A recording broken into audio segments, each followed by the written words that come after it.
pavés, la construction du de clôture, l'aménagement urbain, donc des zones avec l'éclairage public, l'aménagement paysager. Également un éclairage public solaire. Le coût donc, des travaux est estimé à 3,5 milliards, aussi bien pour les bassins que les collecteurs. Également aussi dans les 3,5 milliards, nous avons également le volet paiement donc, des impôts. Voilà. Mais actuellement, bon, une bonne partie a été payée. Une bonne partie a été payée. Et par rapport au délai d'exécution aussi? Au délai d'exécution, on va demander à l'entreprise de 6 mois. 6 mois. Oui, 6 mois à de partir travaux. d'aujourd'hui. Oui, donc 6 mois de Donc dans travaux. 6 mois, on peut revenir pour inaugurer. Oui, Inch'Allah. Peut-être M. Diakri va me dire, nous rassurer. Oui. Espérons dans 6 mois. On va y revenir tout à Pour l'heure. les soutenir, les accompagner. Mais tout à fait, Dans le cadre de la mise en œuvre. Non, mais c'est obligatoire. C'est fondamental. C'est obligatoire. On félicite de toute façon, comme je l'ai toujours dit, hein, Promoville quand même fait partie des programmes références au ministère du Développement communautaire.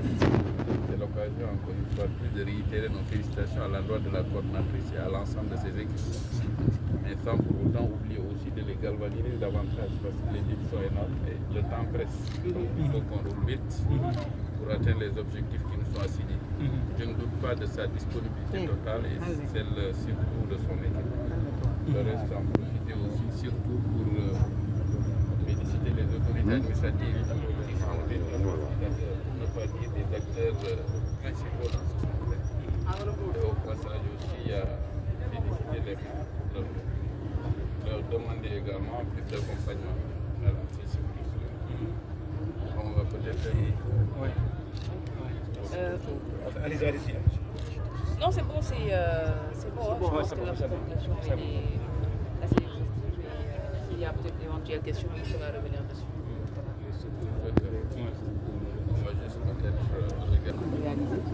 Globalement, les bassins qu'on réalise dans la zone concernant Yeumbeul et Malika. Donc nous avons au total 12 bassins, 8 bassins plutôt que nous réalisons entre Malika et Yeumbeul avec 12 collecteurs. Alors les travaux de Malika, il faut dire que pour la plupart sont terminés, il reste des exutoires, les raccordements entre les collecteurs et les bassins qui restent. Ah oui, là-bas on devait même aller faire. Donc ça c'est une portion de ces travaux-là qui sont. C'est bon pour nous. Pardon. Ces aspects techniques, on pourra y revenir tout à l'heure. Avec les services techniques, on peut travailler. Pardon, assalamu alaikum. Il y a quelques inquiétudes. On le fait tout de suite, on le fait après. Non, il n'y a pas de souci. Vous pouvez peut-être si vous avez quelques préoccupations, on pourra les évoquer au fur et à mesure. Voilà, bon, spécifiquement par rapport à ces bassins, bon, moi, on a un peu travaillé aussi avec les services techniques de la mairie. Hein. Donc, je suis là en tant que maire, aussi le président du conseil départemental avec les services techniques. Et bon, spécifiquement par rapport à ces bassins, il y a deux inquiétudes qu'on a soulevées. Et on va demander peut-être au chef de projet de voir comment. On a dit aujourd'hui, si on raccorde 45-46 à 54, pour venir sur 55. Donc on a conséquent toute l'eau de Yeumbeul Sud va se retrouver à Yeumbeul Nord. Et maintenant on a l'exécutoire vers la mer.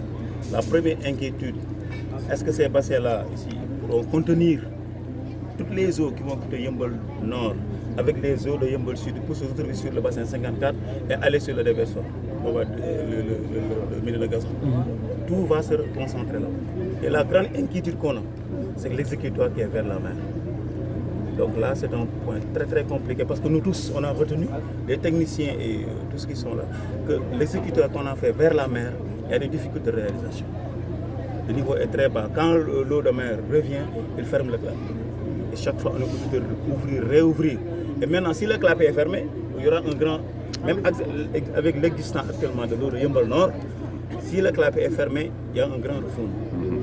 Maintenant, cette inquiétude n'est pas encore réglée, parce que le clapet n'est pas encore réglé. Donc, ils vont vous expliquer les difficultés qu'on a sur le clapet.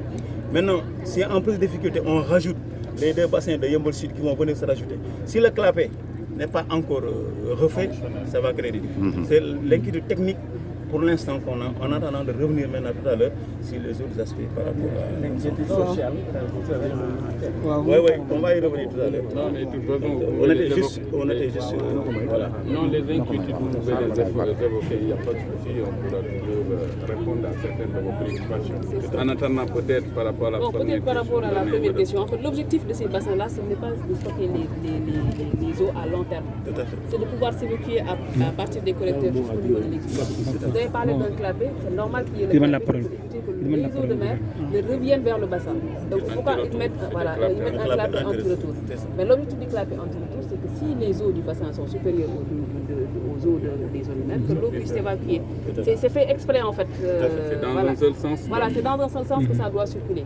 Maintenant, peut-être il doit y avoir un entretien qui doit être réalisé par rapport aux infrastructures qui sont déjà réalisées pour que le clapet puisse être fonctionnel. Et ça, on va regarder. S'il y a des difficultés réelles, on va regarder avec l'ADM pour voir qu'est-ce qui doit être fait. Parce que c'est des ouvrages qui ont été réalisés avec l'ADM. Et l'inquiétude aussi relative à l'exécutoire aussi. Oui, c'est l'exécutoire dont il parle. Donc, le clapet, il est au niveau de l'exécutoire. C'est pour éviter que les eaux de mer ne reviennent vers le bassin. Voilà, et c'est fait exprès pour éviter que l'eau de mer n'envahisse le... Voilà. Elle a compris. Si on revient sur revoir le clapet, parce que tous les techniciens sont tombés d'accord qu'il y a un problème de réalisation. Donc il faut qu'on revoie ça. De toute façon, pour cela, on va se rapprocher de l'ADM. Voilà, pour regarder s'il y a des difficultés réelles. Par rapport au voilà, analyser ces difficultés et voir ce qu'il y a à faire. Parce que toutes les eaux là vont passer par là-bas. S'il y a maintenant une fermeture, ne serait-ce qu'un truc, ça va faire un grand refus. Avec tous mais l'eau qui arrive, il faut que ce clapet-là soit... Actuellement, on a des difficultés. Présentement, pour l'après-hivernal, c'était très difficile avec le clapet. On est obligé des fois même d'engager des baipels, parce que des fois ça ne suffit pas. Mais donc il faut qu'on revoie le clapet là dès qu'on termine ces travaux. C'est extrêmement important. Oui, au-delà du clapet, c'est de revoir le système, voir qu'est-ce qu'il aime. Peut-être que le clapet, le problème c'est pas au niveau du clapet. Donc ça nécessite une analyse. Je dis ça comme ça, je dis ça comme ça parce que je ne sais pas l'analyse qui a été faite, mais c'est pour dire que c'est une question qui sera prise en charge, analysée par l'ADM, avec l'ADM, parce que c'est un plan global de drainage qui a permis de faire ces réseaux de bassins interconnectés au niveau de cette zone. Là aussi, il y a des inquiétudes sociales, monsieur le ministre. Nous sommes avec le maire, oui, allez-y. Avant de venir aux inquiétudes sociales, juste dire quand même un problème connu et à moitié résolu. Déjà, vous avez l'assurance de la coordinatrice de Promoville de voir très prochainement les voies et moyens pour déjà faire le diagnostic de façon sérieuse, connaître les véritables difficultés et essayer d'apporter en relation avec l'ADM des solutions durables. Sur ce plan, sachez que c'est très bien noté et le nécessaire sera fait. Pour les inquiétudes sociales, je suis avec le chef du village qui est là-bas, le chef du village, El Hadji Ibrahima Diop. Il y a son neveu et fils, El Hadji Aliou Diop, qui est aussi délégué de ce quartier, concerné par le site parce que nous avons des terrains qui datent de plus de 400 ans, dont nous avons hérité de nos grands-parents, qui seront par exemple impactés par la conduite d'abord et comme on disait le bassin 54, nous voudrions vraiment savoir qu'est-ce que nous pouvons attendre quand nous serons lésés par rapport à ce qui s'est déjà fait. Parce qu'au départ, on disait que seuls les gens qui ont les pieds dans l'eau seront dédommagés et seront relogés, soit au premier c'était Djakhaï, le deuxième c'était Taoufekh. On disait aussi que toutes les personnes qui ont des terres et qui ne sont pas identifiées, c'est-à-dire que nous n'avons pas des papiers, c'est un village traditionnel, le chef du village est là, le chef de quartier est là. Nous avons nos terres, comme je disais, nous l'avons hérité de nos grands-parents. Nous n'avons pas d'industrie. Nos enfants, par exemple, moi je suis retraité par exemple de la fonction publique. Lui, il est retraité de la Toutiba. C'est un biologiste, c'est un, comment géologue retraité. Nous avons nos enfants qui exploitent nos petits lopins de terre. Et l'État... Une exploitation agricole. Agricole, parce que nous n'avons pas d'industrie. Nous avons hérité ça de nos aïeuls et nous continuons à le faire. Nous avons travaillé, mais nos enfants ne travaillent pas. Et nous avons la seule ressource, nos petits lopins de terre. Et l'État est en train d'exploiter sans nous aviser d'abord. Parce que tout ce que tu fais pour quelqu'un, sans l'aviser, tu le fais contre lui d'abord. Je pars sous le contrôle du maire. Nous avons déposé autant un dossier au niveau du sous-préfet que nous remercions beaucoup, que nous félicitons par exemple de sa démarche. C'est un grand travailleur, vraiment il est à l'écoute des populations.